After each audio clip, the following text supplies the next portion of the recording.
26th, 2010. My sisters and I were just about to head to the airport for our holiday vacation, when suddenly I realized I really needed to pee. So I run to the bathroom and I pull off my pants and I sit down and I look at my underwear and I see blood. I'd felt abdominal pains in that week, and suddenly now before my eyes, I was bleeding from the inside out. I begin to cry, I strip off my underwear, I run into the living room to show it to my mom, and through my tears, I tell her how much I love her. I apologize for having to leave so early at such a young age. I give my sisters hugs.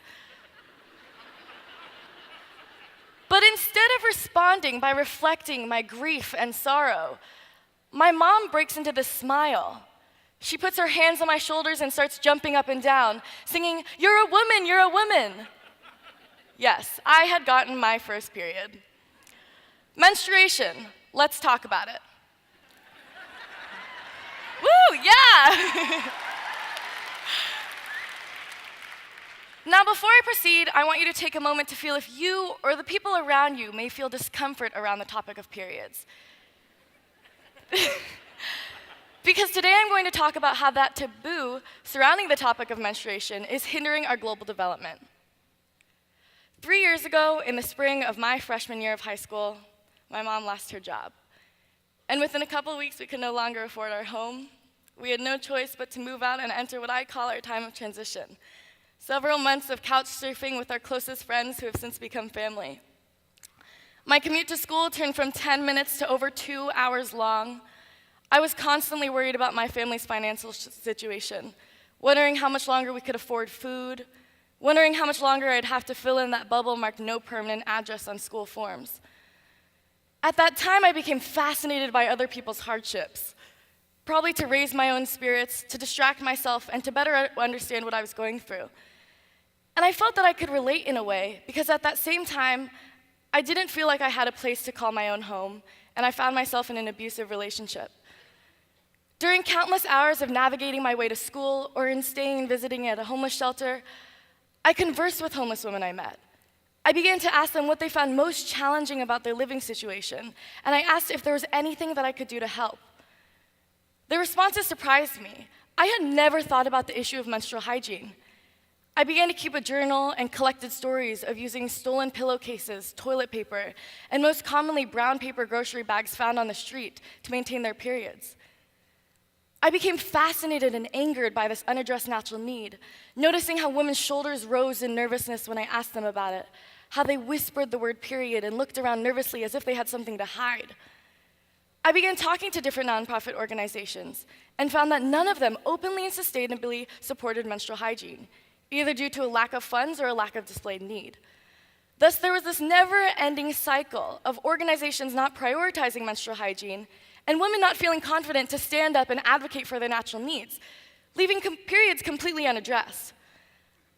I also found it confusing that so many people were afraid to talk about periods. After all, if every single woman experiences it on a monthly basis for an average of 40 years from the age of 12 to 52, why was it such a hushed topic? These stories, coming from women who were in much worse living situations than I was, tore down whatever closed-minded and pessimistic perspective I had until that point.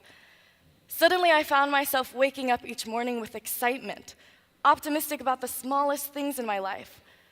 I looked at my life with a newfound immense gratitude, grateful for the educational opportunities I was provided with the support network I had of family and friends, and most of all, to have my mom in my life, who inspires me with her intelligence, resourcefulness, and strength. I knew at that time in my life that I had the power and drive to make positive change. I began dreaming of different ways to address this unaddressed natural need of menstrual hygiene. And when my family saved up enough money to move back into our apartment, in the spring of my sophomore year, I founded Camions of Care. Camions of Care is now a youth-run global nonprofit that strives to manage and celebrate menstrual hygiene through advocacy, education, and service, through the global distribution of feminine hygiene products, and the engagement of youth leadership through a nationwide network of campus chapters. In the last 2 years, Champions of Care's network of over 1,700 volunteers has distributed over 10,000 care packages to over 32 nonprofit partners in 10 different states and 5 different countries, and we continue to expand our network of 23 chapters established at universities and high schools.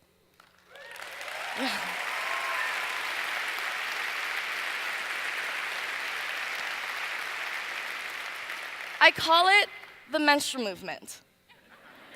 And I'm here today as a proud advocate for it. When it comes to global development, in advancing families and working to break the cycle of poverty, women's empowerment is the key. And a major obstacle that stands in front of us of bringing all women to the forefront is this taboo around menstruation. Women's empowerment is a huge topic right now, and the most sustainable way to accomplishing this, and gender equality in general, is by improving education and employment opportunities for women and girls. But no matter how much attention we put towards creating these opportunities, women and girls cannot take full advantage of them if periods aren't addressed. Periods, according to Femme International, are the #1 reason why girls miss school in developing countries. In Kenya, girls miss an average of 4.9 days of school each month just because of their period. That is almost a full week of school, 25% of one school month. Because of the taboo surrounding the topic of periods, people are afraid to talk about it. And if this need isn't addressed, women and girls will not be provided with the confidence and dignity that every human deserves to discover and reach their full potential, and take full advantage of the opportunities set forth by some of the truly amazing work being done by international initiatives right now. The taboo around menstruation also affects mental and physical health. In India, 70% of reproductive diseases are caused by poor menstrual hygiene, and the effects can go so far as to affect maternal mortality. Unclean methods of maintaining your period, either due to a lack of resources or a lack of education surrounding the usage of products, can cause infections ranging from skin irritation to something more fatal like toxic shock syndrome. All around the world, women and girls often feel embarrassed or overly self-conscious when they're on their periods. They may feel complete discomfort as they develop strange bodily odors, experience piercing menstrual cramps, and enter the daunting phase of PMS, where moods are swinging like crazy. Periods can be scary for young girls, too. In many countries, as I have learned, periods can be scary for what it symbolizes. The transition from experimental childhood and exploration to heavy responsibilities, and the cultural signal to one's family and community that you are ready to be a wife and mother. Even here in America, this taboo around menstruation causes people to associate periods with weakness. Girls feel emotionally on edge, in pain with cramps, confused about new food cravings, and worried about bleeding through their clothes. I myself, before coming to the realization of how natural and womanly it was to have your period, identified my time of the month as a time when I was less capable, less able to participate, less able to compete with my male counterparts. The fear of talking about menstruation starts at a really young age, in the final years of elementary school, when we all enter the terrifying experience of health class. I remember my health class, the condoms on the bananas. My teacher accidentally got the lubricated condoms, so for the rest of the day, we were all walking around with the smell of latex and lube covering our fingers. It was really awkward. Anyways, the curriculum usually begins like this. Boys and girls start in a classroom, and they talk about the importance of sleep, family relationships, nutrition. But then the boys and girls are split up, the boys in one classroom and the girls in the other. And the boys talk about puberty, how their voice is going to lower, not to be scared of that. And the girls talk about periods. The teacher may explain what it is, hold up a tampon, explain how to use it. Meanwhile, the word periods or menstruation is never mentioned in the boys' classroom. So from that point on, girls are taught that you only talk about periods with other girls if you talk about it at all. When I became fascinated with the topic of menstruation and practically obsessed with breaking the stigma around it, I began calling teachers all around the nation, asking them what tactics they use to teach about menstruation. And I usually got the answer that they didn't touch on it. They simply didn't have time and didn't want to deal with the awkwardness around it. But when they did so again in the gender-segregated classrooms. This discovery is actually what started a whole new program with Champions of Care, in which we visit classrooms of younger age groups and we talk about natural needs. We teach that the human body is something that we all want to understand, that we all want to be empathetic to, even if we don't personally experience it. Of course, when we visit classrooms and we talk about puberty and we say the word period, we're met with an overwhelming sense of laughter. The girls blush, their shoulders rise, they kind of shrink down, and they look around and thinking that everyone in that room is looking at them and wondering if they're on their period at that exact moment. But then we have our teen volunteers explain how there's no need to feel awkward about it, how natural it is, how every single woman experiences it on a monthly basis for an average of 40 years of her life. We explain how it's a necessary, natural step in becoming a woman. It may take more persuading in some cases, but in the end, the students leave with an understanding of how natural it is, how this is something that every woman deserves to feel comfortable during.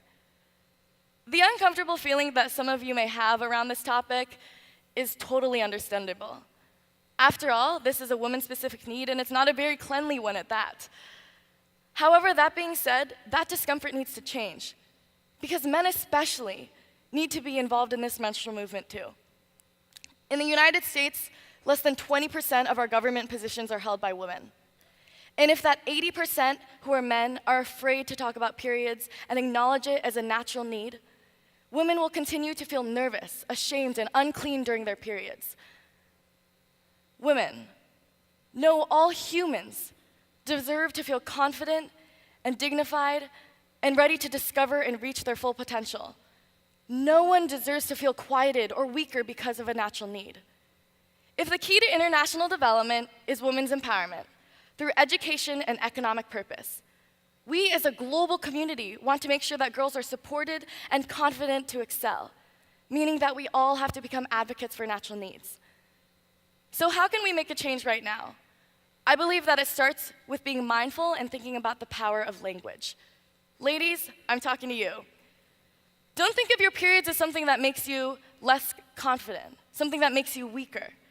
Yes, it can be uncomfortable and it's a little bit of a hassle, but you are still just as strong. You are more womanly because of it. And to the gentlemen out there, husbands, brothers, boyfriends, uncles, I'm talking to you and you. Don't avoid the topic. Don't make derogatory comments if the lady in your life is on her period. Be accepting, be loving, be supportive. I'm not saying go out to the nearest grocery station or gas station and buy them out of feminine hygiene products. Although that would be a really beautiful gesture, I'm not expecting that. But be compassionate about it.